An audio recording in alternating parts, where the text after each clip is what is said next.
You're listening to the Crystal Clarity Podcast. Today is a really interesting episode about whether or not humanity is going to make it. Is there going to be another mass extinction? Have we been going through great cycles that could lead to a great cataclysm? Why is it said that these 10 years that we're in from 2017 to 2027 are the most critical period in the entire history of humanity? And how is becoming more conscious about what you upload into the cosmic consciousness going to have an effect on how we move into the next cycle or age? We can do it without a lot of pain and suffering and tragedy, but it matters what you're saying about it, and it matters what you're believing about it. So if you've ever heard somebody say, humans are causing so many problems here, we just shouldn't even be here anymore, or if you've ever had this thought yourself, today's episode is great for you because it will help you orient to just a more conscious way of thinking about that, and hopefully cement into you that what you're thinking has an effect. And we're going to talk about the relationship between stones and crystals in this whole process of awakening that we're going through. So it's a cool one, and I'll see you inside. Welcome to the Crystal Clarity Podcast. It's time to settle in once again with the stones. Together, we'll illuminate stones in healing and spiritual alchemy, and then go beyond, exploring land healing, earth grids, sacred sites, and all rocks in the wild. My name is Sarah Thomas. I'm a healer, educator, and an expert in the field of ancient stone medicine and future crystal technologies that heal and awaken. All right, let's relax into some crystal clarity.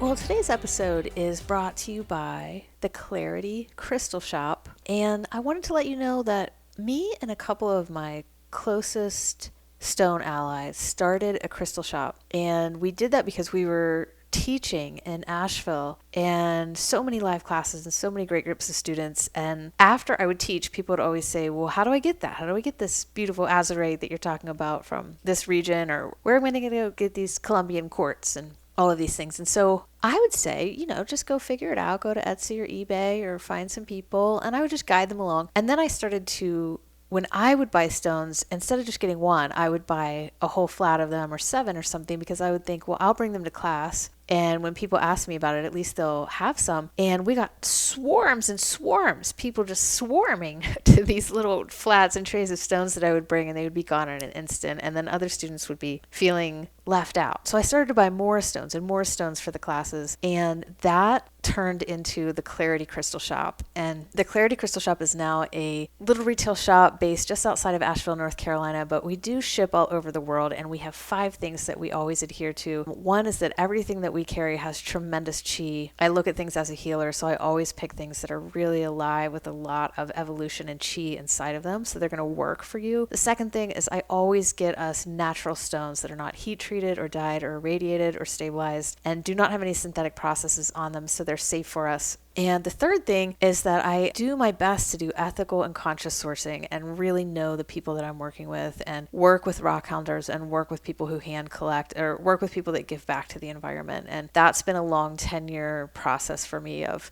making those connections with people and giving back to the earth. And we have a great staff, and we have awesome stones, and it's just a place that you can come and get stones. You don't have to worry if it's a fake stone. You don't have to worry if it's going to harm you in any way. You don't have to worry if it harmed people when it came out of the earth or the environment. And I'd love for you to visit me at the Clarity Crystal Shop. So I wanted you to know that we have that shop, and just check it out and see what you can find there for yourself. So today's episode is a really unique one. It's interesting what I'm going to talk about today. I have no notes. All I have here is these bracelets, and I'm going to put them on, and a little piece of Scotch tape. So I'm going to wing it, but it's something that I've been wanting to talk with you about. It's kind of interesting. It has to do with the way that our unconscious programming affects our fate and affects the outcome of our lives, and how that's actually all happening on a greater scale, though, too. So let's start talking about this. We recently had a giant earthquake in Syria and Turkey. The time that I'm recording this, we've had, I don't know if it's 40,000 or 50,000 people passed away in that giant earthquake. And such a tragedy. And we continue to have more and more hurricanes and cyclones and damaging storms we never even had when I was a kid, these types of weather events. And I mean, now in the US, we have these horrible lightning storms with tornadoes inside them in the winter. We never used to have that. It's strange. And there's atmospheric rivers and all kind of things. And I just heard recently on a documentary that there's going to be probably about 20 different very significant hurricanes that will hit the US every year from here forward because of the way that the planet or is heating up, but there also could be some other factors behind that that remain hidden. And everybody's talking about nuclear war now at the time that I am recording this. And is it possible that we could go into another nuclear war? And there have been, also at the time that I'm recording this, there have been 5 horrible chemical toxic spills, train derailments, and trucks, huge semi-trucks falling over with horrible toxic chemicals that are going to damage nature and the earth. 5 of them just recently in the US, which is another suspicious event happening. And, you know, on top of all of this, we could be hit with an asteroid at any time. There's no reason why we couldn't get hit with an asteroid. And I know there's a lot of space out there, but it's just another thing that could bring us to this next mass extinction. It's just a possibility. We are at a really critical time. We are in a 10-year window that is the most critical time in the history of humanity. 2017 to 2027 is the most critical 10-year period in all of the history of humanity. What we choose and what we decide here will determine how we move into the next golden age. And that moving into the golden age is imminent. We will move into a golden age. We just don't know what kind of destruction or at what cost, or if that will be seamless and beautiful. We just don't know. It's like we're all determining that now with our very powerful imaginations and thoughts. And that's what this episode is all about today. It's, you know, what is the fate of humanity? Why are all these things gearing up? And most importantly, what can you actually do to have an effect on what happens to humanity? And maybe even more importantly than that, honestly, is just to see what are your programs, what are your beliefs, what are your perspectives about whether or not humanity should go on or can go on or will go on. Where are you with that? There is I hear friends saying, my friend just said, I want to buy a house, but what's the point of doing that if we're headed towards the next mass extinction? And she's really aware, and there's a lot of ancient cultures saying this. I mean, I talk about this all the time, the congruence of really, really deep ancient wisdom traditions coming and speaking up about what a critical time we're at. So I'm not surprised that she said that. And I just hear more and more people questioning out loud, are we going to make it? And I hear more and more people also saying, to be honest, I hear more and more people like kind of saying, you know what, I don't even think we should make it. We are ruining the earth. We are hurting each other. We're destroying our environment. We're causing so much suffering. Maybe humanity should not be here. And probably, if we're honest, we've probably all had that thought at some point. You see something awful and horrible and so painful, just this one thing that breaks your heart.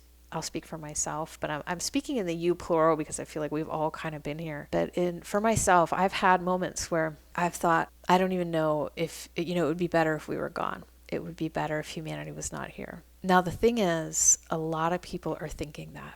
A lot of people are starting to think that more and more because we feel the incongruence of the potential of love, the incongruence of the potential of love that we know that we are and that we have and that nature is emanating all the time. And then when we see the absolute horrors that are happening and the way people and animals and other living things are getting left behind, like when we see the tragedies, it's just so painful. So I think we all say that at some moments. The thing though is that, humanity is all of these people, right? We're headed up to 8 billion people. I think we're past 8 billion people right now. And what we're hoping to have happen is a 100th monkey effect, or, a sheet of ice will suddenly happen on a lake. It will just be a still lake and suddenly it will all freeze over. And that's just because a critical mass of water molecules freezes. And as soon as that critical mass freezes, the entire thing just freezes. And that's the 100th monkey effect. And what we are hoping is that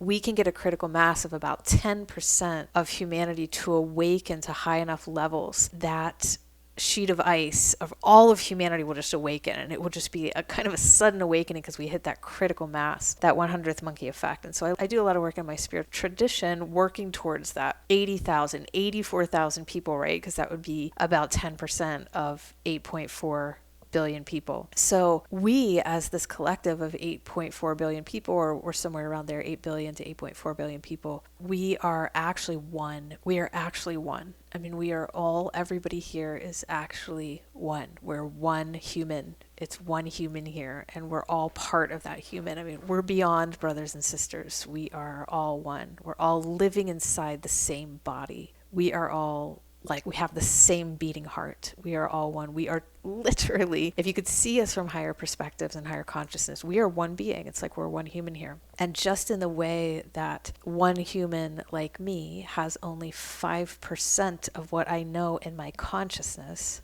and 95% of what I know is in my subconscious or unconscious, and I don't even know that I know it. That's a lot that I don't even know that I know. All of those unconscious and subconscious programs and beliefs are actually what's running my life. They have a very, very strong effect on my fate, my destiny, my day-to-day life. And of course, this goes back to Carl Jung, the power of the unconscious mind and the subconscious mind. It goes way further back than Carl Jung. Everybody knew this a long time ago in ancient cultures and wisdom traditions, just as that is happening in me. You know, I know what I know consciously about what I hope happens to humanity, about what I believe, but there's still 95% of me that is unconscious or subconscious that's kind of more powerful, that's running the show. Now think of this one big being that is the one being that is humanity, the one human that is our oneness. Our collective consciousness is about 5%. We're aware of what's happening in our collective consciousness, and our collective unconscious is about 95%. So there's a lot happening in the collective consciousness, you know, things like my friend saying, I don't even know if I should buy a house because the next extinction is coming. And there's a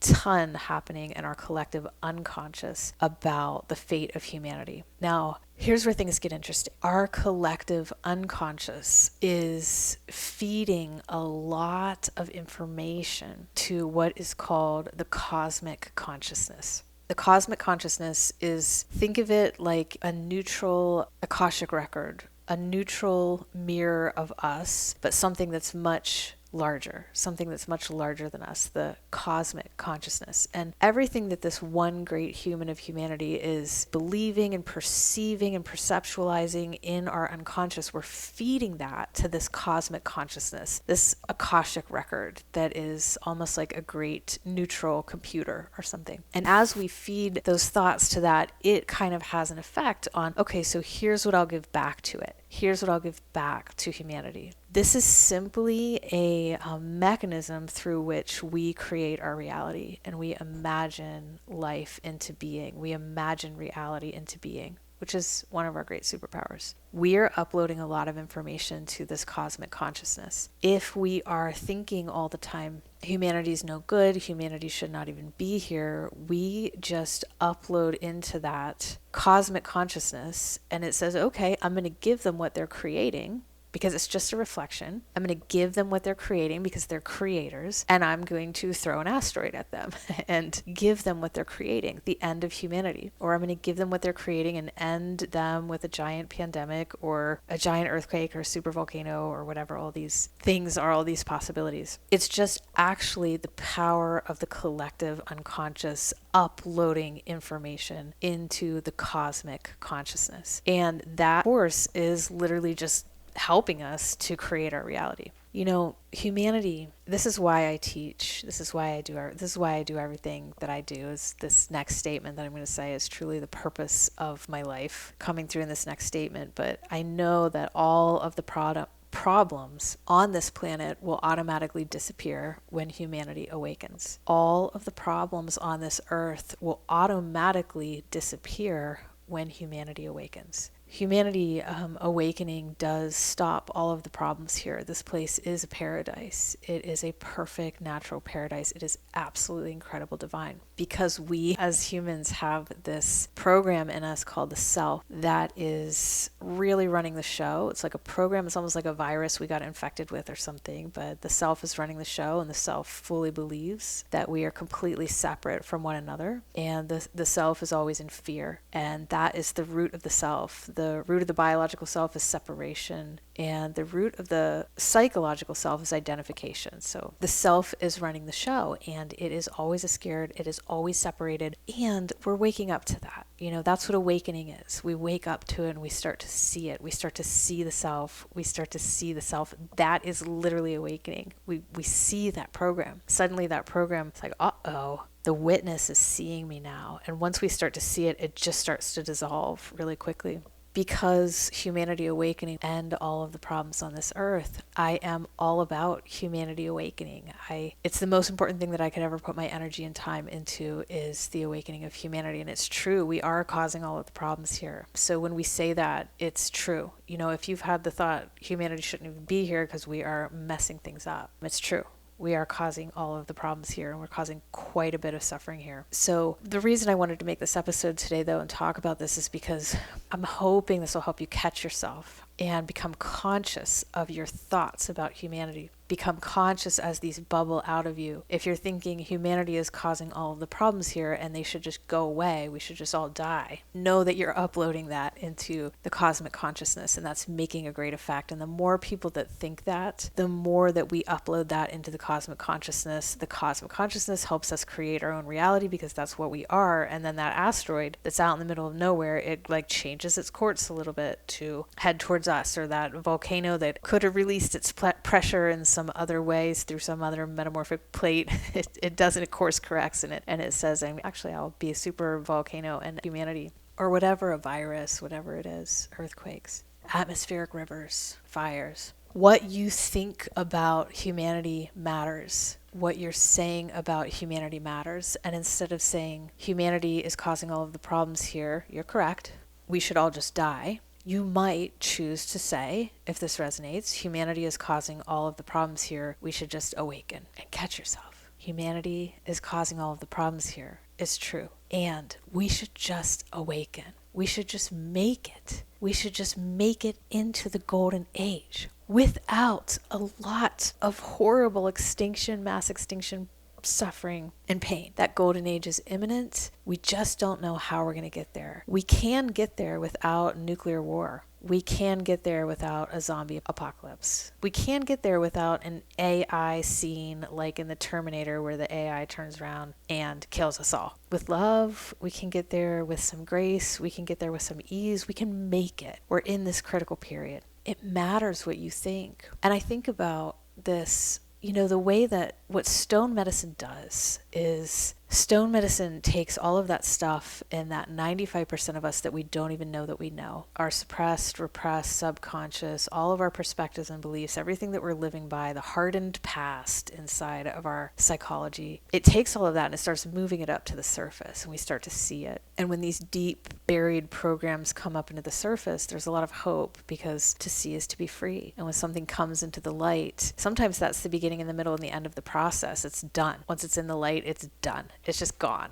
It's like, hallelujah, it's gone. Stones move what is hidden up to the surface, because stones are hidden in the earth, and they have that resonance with what is hidden in us. So they can move that up to the surface. And so much of what healing actually is, what healing really is, all of the stuff that is hidden inside us, coming up to be seen and coming up to be freed. And we become more and more and more and more transparent to the light. We lose the self. We become transparent to the light. We become a vessel or a hollow bone for the divine. And just like a crystal was seen as such a spiritually evolved entity because it was transparent to the light. You could hold up this beautiful quartz crystal. The more transparent it was, the more that it was going to help you on your own journey to transparency. I think about how one stone for one person can move energy that is hidden in me up to the surface to be seen and healed. Ancestral, karmic, anything, old stuff that you don't even know about inside of you. Think about the collective of humanity. Think about the whole collective of humanity and what we have stored inside us that is unconscious, that whole collective. And think about the stones in the earth, and think about what we're saying about our fate, and if we're saying that humanity should live or die, and think about how we are moving that information, moving all that. We're programming the stones in the earth with those beliefs and perspectives unconsciously. The stones in the earth are feeling that. The stones in the earth might have a role with that cosmic consciousness and an energy exchange between those two. And the stones in the whole earth can be something that move up. They can be something that move up and have an effect on the whole collective of humanity, so that we can see our unconscious programs and become aware, which is awakening for the whole collective of humanity. I like to think about, all the stones under the oceans and all the crystals under all of the lands, and how deep. There's so many stones in this earth. It is enormous, vast regions of stones and crystals, and how, as the great record keepers, how they are interacting with this collective of humanity, this one being of human consciousness. The stones in the earth might play a role in waking all of us up. Bringing it back to just you and I here in this little moment together, if you don't have a genuine, natural, authentic sense of compassion for humanity, that's okay. But what you can do is ask for a state of compassion for humanity. Because if we stop saying we hate humanity and humanity's causing everything and humanity should just die, and we start having compassion for humanity, humanity's been in a really tough spot with this program of the self. We've been going through a very dark age for a long time. And if you can feel that compassion for humanity, that is going to program the cosmic consciousness in a way that could really help us all move into the golden age with ease and less suffering. If you don't feel that compassion, ask for a state of compassion. Just let it be something that you add to your prayers, something that you add to your morning ritual. Just please let me feel compassion for humanity, because that's actually really going to help us. In closing, if I heard about a civilization that was found in Alpha Centauri or something, like if we found there's another civilization out there, we really know it for sure. And what if we heard that civilization was infected really with a program called the self, and they were all in this illusion that they were all separate, and that they all had to fight, and that they were in scarcity, and they had to fight to survive, and they were under that illusion, and that they were scared all of the time, and that they were working through that program and awakening and shedding that program. But in the meantime, they were ruining their environment, they were ruining their home, they were ruining their habitat, they were causing ecological disasters in their habitat, they were killing other life on their habitat. They were coming into this critical 10 years where their fate would be decided if they would go extinct again. And if you heard that they had this infection of the self, that they always felt separated and afraid, and that they had lost their connection with the old ways and lost their connection with oneness in nature, and yet they still loved each other and cared for each other and raised their kids with care and saved animals out of bad situations and took care of each other and took care of their neighbors, and they still smiled at each other, and they still tried to wake up in the middle of all that and be good and contribute to the world in a good way. And they still, when they saw someone suffering, tried to bring ease to their suffering. I would say about that civilization, well, damn, it took a lot of courage for them to go into that dream, go into that illusion where they were separate. And they are still acting from their hearts. And they're in such a critical period. And you know what? I would say, you go, guys. You go. And I would root for them and cheer for them. I would feel like, yeah, I hope y'all make it. You're amazing. I mean, look at all the courage that it takes for you to dive into that illusion in a dark age where everything that you love could be taken from you any day that you're here, where you don't know exactly where you're going after you die. It's incredible, courageous warriors who are still acting from the heart in the middle of this time when so much is at stake. I would be rooting for them. And, if you would be rooting for them too, become conscious of what you're saying about humanity, because it's becoming really important. It's becoming really, really critical. And remember that every time that you work with stones and you really tune into them and you bring your care and your attention to this part of the earth that deals with what is deep and hidden and repressed and shoved down, and you work with them and you say, just let these programs come out, let these old things come out through me that my ancestors have been carrying, that have been riding in this collective unconscious, that have been moving, just let them come out through me. It's a really beautiful way to purify, during this great stage of purification that we're in and prepare for this imminent golden age. So have some compassion for humanity. And if you don't, ask for a state of compassion for humanity, because what you're feeling and thinking matters. You're programming the cosmic consciousness with what you think. So with a lot of love for you guys, I'm rooting for you. I know that you are caring for people and animals and the earth, and I know you're waking up every morning and trying to make this world a better place to the best of your ability. So keep awakening. It's so sweet. As I just said those last words, this tiny little bird just landed right on my window, and I'm right here and I can just see it beautifully, perfectly. It just stood there very close, and it must have been the sign. So what you say matters, and stones will really help you keep waking up to everything that is inside. So, all right, go humanity. We can do it.